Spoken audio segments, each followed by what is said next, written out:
Hey, I'm Chris. I coach clinical therapists and my own clients. I have a PhD in opinions, and the following is one of them. There are only two things that make a relationship work: skills and want to. That's it. Let's start with skills: the skills to listen, the skills to speak, the skills to teach, and the humility to learn, to know when to lean in and when to back off, to regulate your nervous system, to sit with discomfort, to grow together. But skills alone, they're not enough. You can have all the skills in the world, but if one of you doesn't want to, none of it matters. Because the only reason someone stays in a relationship is because they want to. The only reason someone got married is because they wanted to. The only reason they stayed is because they still wanted to. And the only reason they left is because they stopped wanting to. And I already know some of you are listening with your triggers and not your ears, saying, what if they left because they were abused? What if they were worn down by years of disappointment?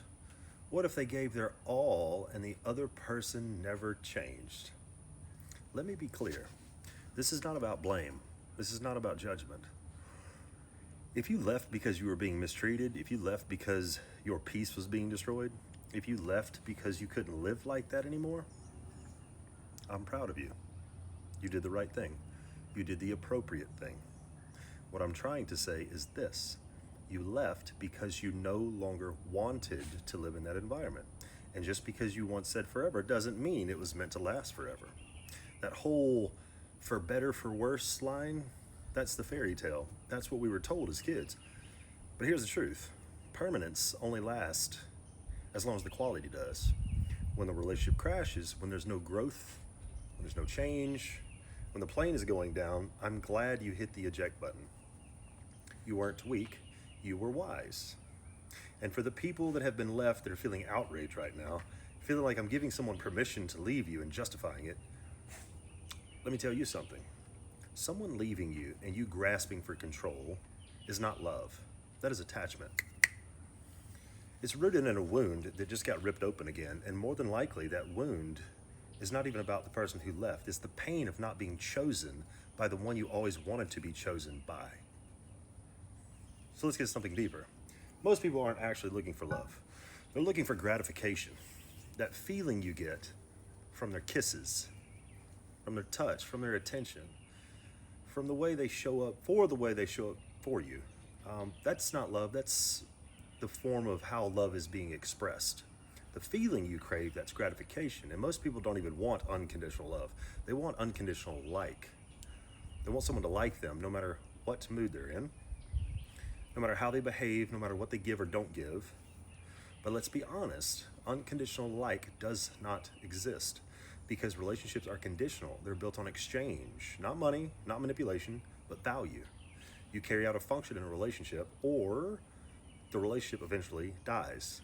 Love can still remain, but it won't give you access to their body, to their presence, to their energy, to their time, to their loyalty.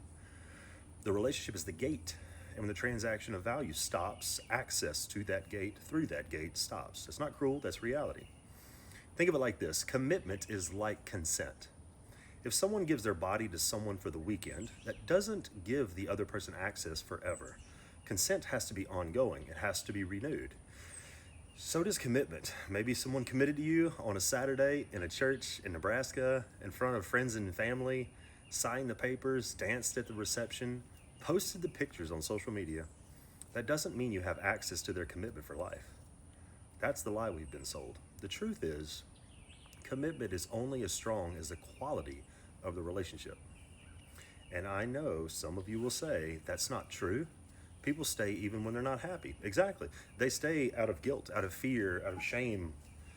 But if you love someone, really love someone, do you really want them to stay out of obligation or out of choice? Because love, real love, wants what's best for the other. And if someone's only with you because they're afraid of the consequences of leaving, that's not love, that's control. If I love you, I set you free. I want you to be with me, not because you have to, not because you're afraid to leave, but because every day you still want to. Because in the end, skills will determine how well it works, but want to decides whether it works at all. So if this message hits you at all, share it. If you want to go deeper, grab my book, Who's Talking, on Amazon. I coach one-on-one if you're ready to unpack this in your own life. And for more like this, subscribe to the YouTube channel. It's all in the bio. See you next time.